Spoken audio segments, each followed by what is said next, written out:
So in the complete works, Babuji says at the 10th chakra we cross the Ishvara Mandala. So I'll explain you what that means and then we can get into the 10th chakra. So suppose, I did this diagram in some of the sessions several times. So this concept is like this, when you have this, let's say, assume this is a sun and there is a water fountain and the water droplets are emerging out of this fountain. This is a fountain, correct? So each droplet reflects the sun. So if you look into each droplet, it's as if each droplet is a sun. It's a reflection of the sun. And then it creates a rainbow. So typically you will see this, during the summer when the sun comes up and the water fountain is going, you'll see a rainbow emerges out of it. You will see the same rainbow in the sky when there is certain conditions and the angle with the sun. So think of this rainbow is a manifestation from this water droplet. And it is able to manifest this rainbow because it is reflecting the sun. So look at the cause and effect phenomena here. The rainbow is manifested because the droplet is reflecting the sun. But by sun itself is not a cause or effect for the rainbow. The cause and effect is at the water droplet. You get it? So, similarly, when this world manifested, something now replaced this sun with the God. Something here reflected, is able to reflect. And what you call this as consciousness. You can call this as consciousness, but it goes even something beyond this. So, this consciousness is reflecting the God, and what is being reflected here, we loosely call it as the soul or Atman. Okay. So and from this consciousness and Atman, it manifested the entire universe. So in that universe, we are also the manifestation of reflection only.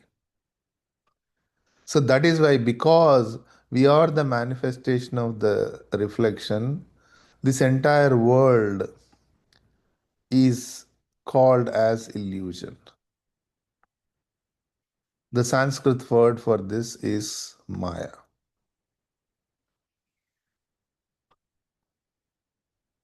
Okay. So now when this Atman, embodied soul, Atman is, think of it as an embodied soul, is subjected to this, the cause and effect, or the manifestation of the consciousness. So this entire box, if I call it as an illusion, and this illusion requires a governance. This governance is called the Ishvara.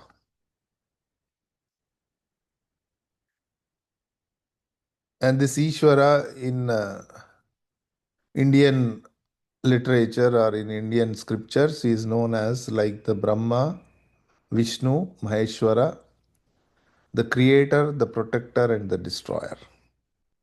And you will also see a parallel concept in Christianity as Trinity. Okay, Trinity. So this is the governing body, and we, because of lack of our awareness, this Ishvara, we think it as God. But this is only a governance body. The Brahma, Vishnu, Maheshwara is known as governance body. Okay. So it's a governance of the nature, Prakriti, which is manifested. So far our journey is only within this realm of the Maya. At the 10th point, we cross this state. At 10th point, we cross this state. So this is all within the governance of the Ishvara. That is why it is known as the region of the Ishvara. That means Ishvara Mandala. Mandala means region. This is the region of Ishvara. Now we are escaping all the effect, the cause and effect of the Maya when we cross the 10th point. So, can you imagine the amount of achievement, spiritual achievement here? It's, I mean, beyond imagination actually. It's, we cannot even fathom. That's what is happening at the 10th chakra. We are escaping the grips of this, the world, which is a reflection, mere illusion. Now we enter into this reality. So the true moksha or liberation, even though we say liberation happens at the 6th or 7th point, the true liberation happens at the 10th point. So after this, there is no turning back. Okay. So with that introduction, let's get into reading. But if you have any questions, we can discuss before we get into reading.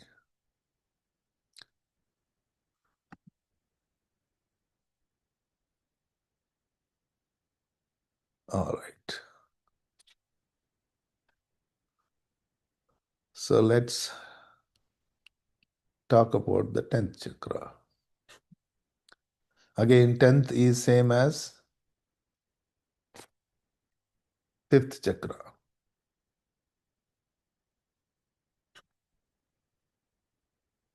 Why is it not moving? Okay. All right. Let's. So the name is the 10th chakra and the prominence is air, just like the 5th point. So the easiest way is 10 minus 5 is 5.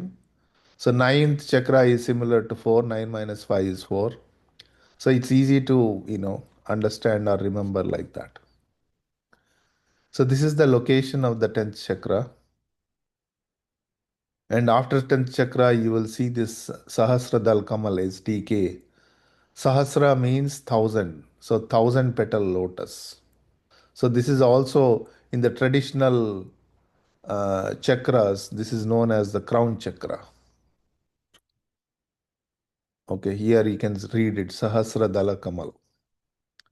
Sahasra means thousand, Dal means petals, Kamal means the lotus with thousand petals. So the color is medium green. Location 2 fingers widths from the crown chakra towards the forehead. So if you see the location here, 2 fingers down from this, the top is the 10th point. The defining quality is belongingness. The main feeling is oneness with the absolute because here we are entering the realm of reality. So Babaji's statements like when religion ends, spirituality begins. The end of religion.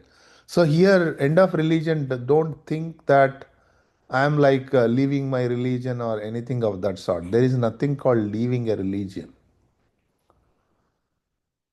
It means the typical understanding of the devout and the Lord is always of the transactional nature. So, devote is investing his devotion to get something out of that relationship. It's very transactional understanding. In Sanskrit, it is called vyavaharika or the transactional way of life. When we move away from this transactional way of life, then there is nothing to get, there is nothing to give. If the God is within you, all that God has, don't you have it already? So that's where the spirituality begins, with that understanding. Until then, whether you are practicing meditation or anything else, we are still in a transactional way. So, I mean, that's why every time, if any beginner comes in and says, I want to start meditation, and their first question is, what are the benefits of meditation? See, that's a transactional mind. So, from the transactional mind, enters into the spirituality, right? And where religion ends, reality begins. Where spirituality ends, reality begins. So when is the spirituality is ending? Now all this practice, everything you are doing, when that ends means when it becomes very natural, when you cross the 10th point, when you escape the grips of the illusionary world, the past, present, and the future, when all mind comes into the state of present. Now your judgment or life is neither based on past nor based on future, because our mind is only knows two states: the past, and it is projecting the future based on the past. That's how it is continuing to live. But here mind comes into the present state. In the present state there is no past, there is no future. It becomes a continuous now. That's when the reality begins. Okay. So now we are entering to the realm of reality, and we are coming to the state of present. Okay. That's why you are able to connect with the absolute. You feel that oneness with the absolute. If in a transactional mind, the absolute is very far. For a mind which comes into the present, it is not non-transactional. There is nothing to give, nothing to get. Your devotion is not an investment to get something out of God. Then we enter the state of absolute. Okay. So now let's read.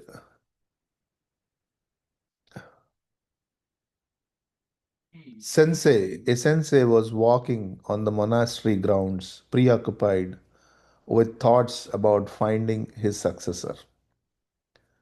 As he walked around, he inspected a wall that was being constructed around the monastery.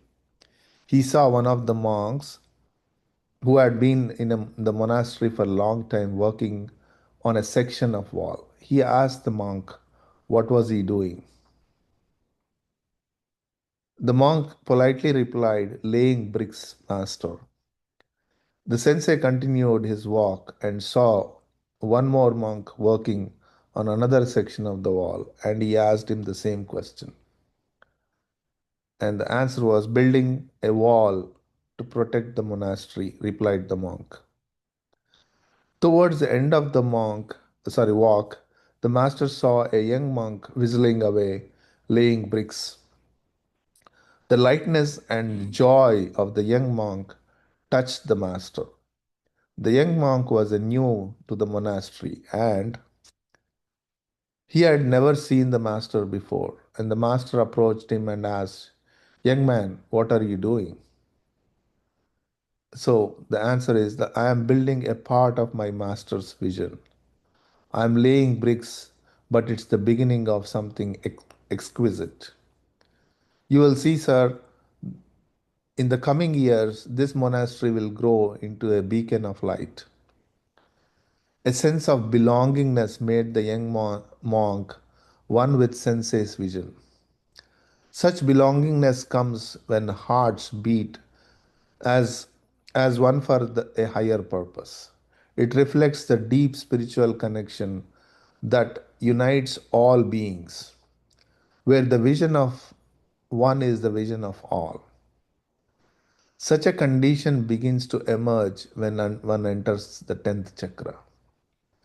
The entry into the 10th chakra marks the beginning of the journey in the region of absolute, in the region of reality, also called the first mind or the godly region. This is the vast region that spans 10th, 11th, 12th chakras.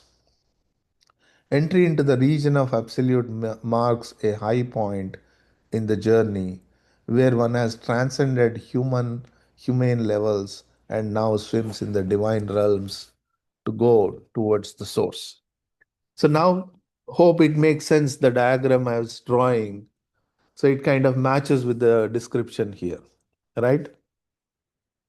So now from the humane level, we are transcending into the divine realm, godly region, Ishvara Mandala. So many words there. So, but here one thing comes to my mind is that the vision of the master, carrying the vision of the master. So, vision of the master is not his vision. It's just an absolute vision where every being transcends this human level and understands the divine essence or the presence with it. That's a true vision. It's not about, setting up ashrams, setting up monasteries. Not all that is the true vision. That's a way of life because, you have to have a place to meditate. You have to have a place to stay and contemplate and things like that. So that's why these ashrams, monasteries are built. But the true vision is the enlightenment of each and every individual. So the master has to work with each individual. And the beauty of the heartfulness system is in every meditation, master is imparting his own achievement. That is what we call the transmission. Transmission is nothing but it is his own achievement, the godly essence, which is imparted into you so that we can feel, we can seek, we can understand and move into that state. So it truly, there are multiple ways of looking at the disciples who are approaching the guru or the guide. One is approaching just for the knowledge, information alone. And they're always bogged down with the information. And they're always, in a very critique mode because, oh, this is not right, that is not right. Because sometimes they're not satisfied with the information they are getting because it becomes too abstract. At a lower level, the information is very clear, as if we are understanding it. But we are not, we are understanding it in our own way. We are interpreting it from our own conscious state. But when a real absolute information gets passed down, it's very difficult to digest. There is no way to interpret. And that's when, they kind of fall off. But the other one is purely with an expectation that the God or the Guru has certain powers to set right the life. My life will be fixed. And here the life fixing is all in a very materialistic, transactional way. But that's the beginning for everybody. Everyone comes with some expectation, with some transactional mind. but slowly that transcends as they practice. Then the only thing you are seeking is the satsanga with the Guru, means the connection, the inner connection with the Guru, the true connection with the Guru. And that's when one starts feeling the beginning to understand the divine effulgence. And that becomes the refuge, that becomes the constant state, constant remembrance. And you're constantly moving towards it, and there is nothing to get, nothing to give. Even devotion, falls very short. Gratitude falls very short. Knowledge falls very short because none of this will fit into that state because it's a transcending state. In devotion is still transactional, still dual, the God and me. But when reality begins, there is no me, there is no God, all one. And who is devoted to who? Who is praying to who? All that becomes one. This is what the oneness, the Advaita state describes about. And it begins at the 10th chakra. Okay, so with that introduction, we'll explore more in coming weeks. So I'll stop here for any comments, questions, then we can get into meditation.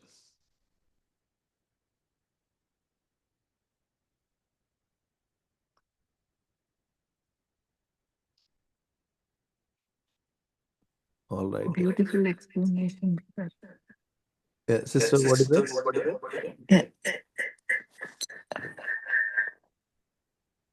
There's a lot of noise.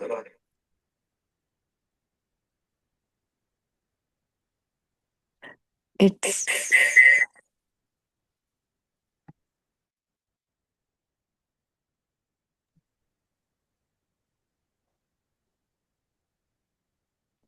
it is beautiful explanation.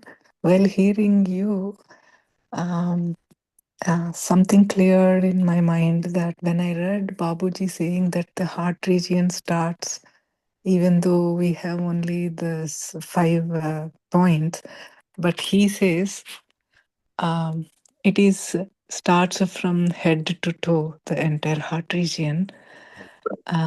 Today, I think I got what he's talking about by hearing your introduction. It's beautiful. Yes, sister, yeah. So according to Babaji, the heart is head to toe. It's not like the 5 points, right? So Yeah, because, ultimately the mergence only through happens through heart, how much ever spiritually we progress. So the reason is the heart is the seat of the soul, seat of the Brahman. And that is what is expanding. So here heart and consciousness, soul, Brahman, all become synonymous. Okay. So ultimately it's your state of being, which is, evolving and uh, coming into the divine state, from a humane state to a divine state. So in a humane state, we are still, in between animal and human. Then we become human, like Chariji says, and then we become divine. So it's that's how we progress. yeah. When you said about the true liberation comes only after we enter into this godly region, which is 10th. Normally, the we call that the tribulation after we cross this Pinto Pradesh. Right. And while listening to you, I remembered that when that might be Babuji's intention when the heart region is that the whole from head to toe means that the 10th, right? So those two, I think, uh, helped me to understand. that sentence, which is a lot of times I was kind of like trying to understand. Yeah. Yeah. Now it makes sense. Yeah. Thank Yeah. you. All right. Okay. Sir, and one more thing is, I was not able to get 10th check relation between 10th and 5th. 10th becomes 5th, you mentioned. Okay. So that is basically the the basic chakras. When you talk about a chakra, it is a amalgamation or combination of all the five elements, the Panchabhuta. Oh, okay. Okay. Okay. So, Got and each element has certain vibratory state and certain movement and certain predominant element. So, for example, the first it starts with the earth point, the first point. you. Mhm. So, when we say Right. earth point, it still has all the five elements, but earth being the predominant. Mhm. Then the second is the space, ether. Oh, And yeah. third element is fire. Fourth element Yeah. is water. And fifth element is air. Air becomes the predominant. So when it comes Right. to the 10th point also has a predominant element as the air. It's like that. Mhm. Okay. Thank you, sir. Yeah. But when we think about these elements, this is a good question you brought up. These are in the seed form. Don't think of as earth as a manifested form of the earth or the manifested form of the air. These are in the seed form at the chakra. And we are this manifestation of all the five elements fully manifested in the physical body. So the physical body is not in the seed form, but the seed is there embodied into the chakra. Okay. So when we talk about chakra and the earth element, we're talking of the seed forms. So even in Gita, Lord Krishna explains the earth at the seed form has certain smell, certain characteristics, certain colors. Okay. So so that is why we are talking, okay, fifth element and 10th element are the same because the dominant element is the air for both. Okay. Okay. All right. So